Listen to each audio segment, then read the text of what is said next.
Labarai da ɗumi-ɗuminsa. Ƙasar Iran ta naɗa Mujtaba Khamenei a mazaunin sabon jagoran addini na Iran, wato ɗa ga marigayi Ayatullahi Ali Khamenei, wanda ya shahada a yaƙin nan da ake yi, yayin da harin nan na ƙasar Amurka da Isra'ila da suka yi haɗin gwiwa suka kawo ya yi sanadiyar rasa ran nasa. Majalisar ƙwararru ta ƙasar Iran ta zaɓi Mujtaba Khamenei a matsayin sabon jagoran addini na ƙasar, wanda zai gaji mahaifinsa Ayatullahi Ali Khamenei. An sanar da hakan ne a gidan talabijin na gwamnatin ƙasar ta Iran, inda wani mai gabatar da labarai ya karanta sanarwar, ya ce, duk da matsanancin hali da ake ciki na yaƙi da kuma barazana daga ga wannan hukuma, hakanan duk da jefa bama-bamai a ofishin wannan majalisa ta ƙwararru, lamarin da ya kai ga shahadar mambobinta da dama, da na ɓangaren tsaro ba ta tsaya ba ko da na daƙiƙa ɗaya a ƙoƙarinta na zaɓe da kuma gabatar da jagorancin tsarin musulunci. Daga nan sai mai sanarwar ya ce, Allahu Akbar, Allahu Akbar, Khamenei shi ne jagora, bayan da ke nuna cewa Mujtaba zai iya gadon muƙamin mahaifin nasa. Sun daɗe suna yawo tun bayan kashe mahaifin nasa a harin da Amurka da Isra'ila suka kai a ranar Asabar, sai dai tabbacin bai zo ba sai da wato tsakar daren Litinin agogon Tehran. Shi ne jagoran addinin Iran na uku kuma na farko da ya gaji mahaifinsa a ƙasar. A baya, shugaban Amurka Donald Trump ya buƙaci kasancewa cikin waɗanda za su zaɓi magajin Ali Khamenei. Wane ne Mujtaba Khamenei? An haifi Mujtaba Khamenei ne ranar 8 ga watan Satumba na 1960 a garin Mashhad, kuma shi ne na biyu a cikin ‘ya'yan Ali Khamenei guda 6 da ya haifa. Ya yi karatun nasa na sakandare, wato a makarantar addinin Musulunci ta Alabi da ke wato birnin Tehran.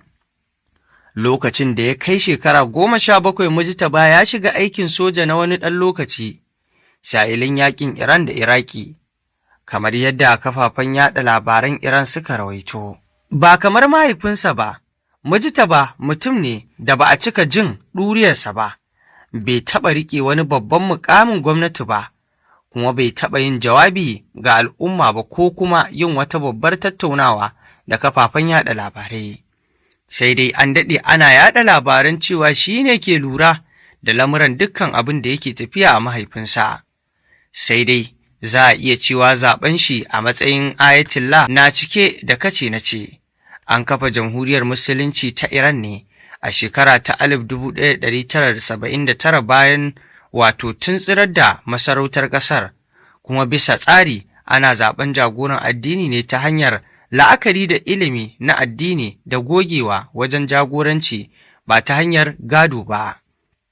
Ɗaya daga cikin mambobin majalisar ƙwararru ta ƙasar, wadda ta ƙunshi malamai waɗanda ke zaɓen jagoran addinin, ya ce shekara 2 da suka gabata Ali Khamenei ya nuna adawa da cewa ɗansa ya zama cikin waɗanda za su iya gadon shi.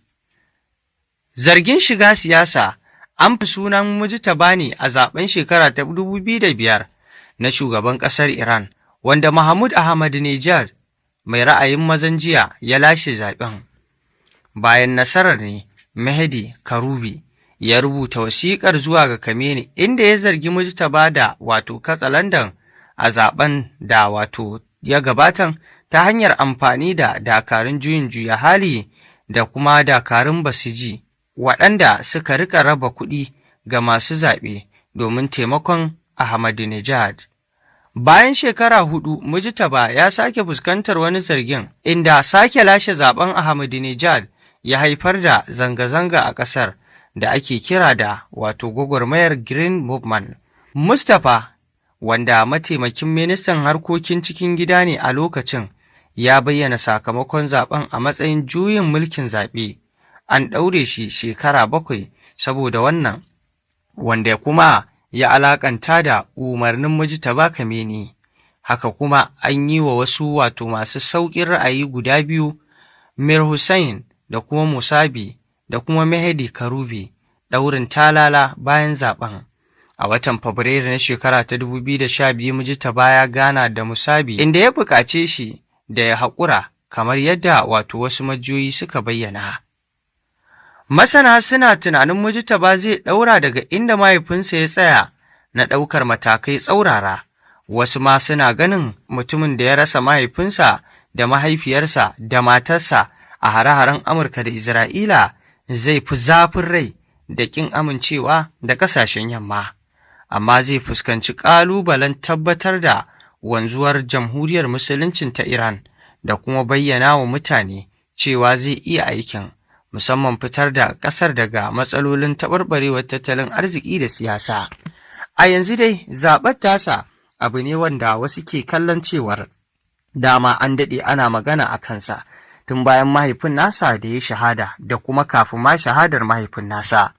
A yanzu dai magana ta riga ta tabbata, Mujtaba Khamenei ya gaji mahaifinsa, kuma wannan shine karo na farko a ƙasar da ɗa ya gaji mahaifi, wanda tarihin ƙasar babu shakka kamar yadda kuka ji tun mahaifinsa na raye yana da adawa akan ma a tsere shi. To kaga kenan wannan zai zo da abin da zai tabbatar da cewar babu maganar mahaifinsa a ciki.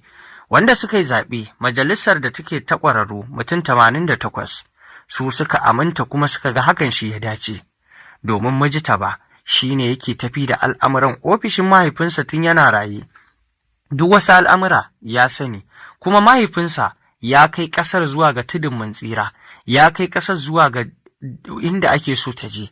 To don haka da ɗan nasa aka yi, kuma ya san komai zai ɗora inda ya tsaya, shi yasa babu wata suka zaɓe shi a mazaunin sabon shugaban addinin na Iran.